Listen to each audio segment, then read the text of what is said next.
ఎక్కడమ్మా? The teacher said that రాదు నాన్న.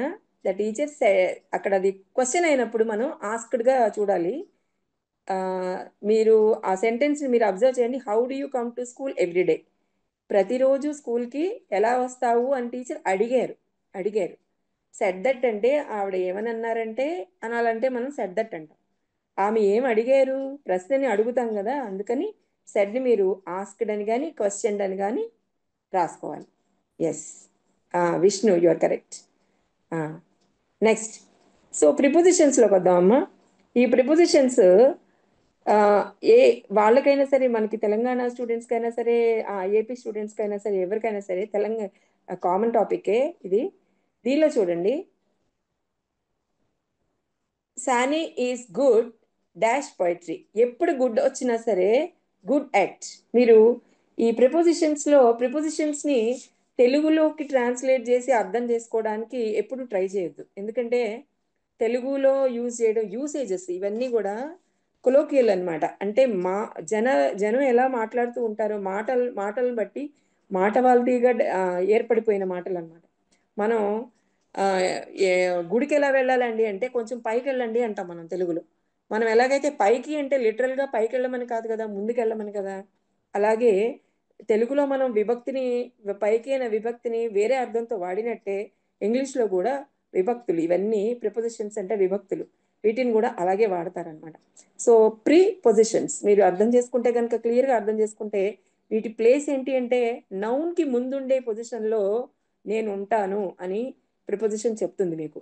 సో మీరు క్లియర్గా నౌన్స్కి ముందే ఈ ప్రిపోజిషన్స్ పెట్టాలి రాసేటప్పుడు. Telugu medium students take care of that.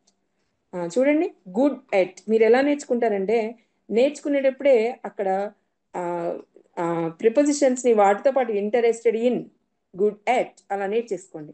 అలా నేర్చేసుకుంటే ఎగ్జామ్స్లో తొందరగా మీకు చూడగానే మీకు బాగా అర్థమవుతుంది. అక్కడ పక్కన ఆప్షన్స్ అన్నిటిని పెట్టి చూసుకుని రాసుకుందాంలే అనేది, అలాంటిది అనవసరంగా టైం వేస్ట్ అది.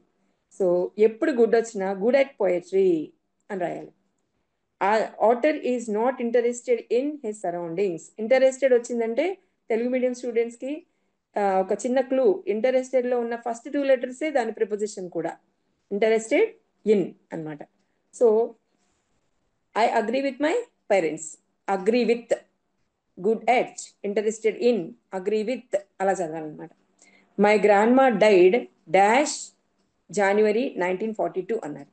ఎప్పుడు మనం ఎప్పుడైనా సరే టైం లైన్ ఇచ్చామంటే, అంటే ఏదైనా ఇయర్ కానీ ఏదైనా చెప్పామంటే ఇన్ వాడతాం. డైడ్ ఇన్ అని ఇస్తారు. డైడ్ అని బ్లాంక్ ఇచ్చి పక్కన ఏదైనా డిసీజ్ ఇచ్చారనుకోండి, అప్పుడు ఆఫ్ అన్నమాట. అప్పుడు మనం ఆఫ్ ఉపయోగిస్తాం. ఏ జబ్బుతో చనిపోయారు చెప్పడం కోసం ఆఫ్ యూజ్ చేస్తాం అనమాట. తర్వాత చూడండి, 7th చూడండి, children are fond of sweets. ఇక్కడ పొరపాటున ఫాండ్ ఆఫ్ ప్రింట్ అయిపోయింది, కానీ దాని ఆన్సర్ ఆఫ్, ఓఎఫ్ ఆఫ్. తర్వాత don't make fun of, O F of. తర్వాత mister Keesing laughed at her, laughed at అని చెప్పాలి. ఇప్పుడు అఫ్రేడ్ ఆఫ్ అని చదవాలి 10th. సరౌండెడ్ బై అని చదవాలి. సో ఈ రకంగా మనం ఈ ప్రిపోజిషన్స్ వాటిని అన్నిటినీ ఆన్సర్ చేసుకోవచ్చు అనమాట.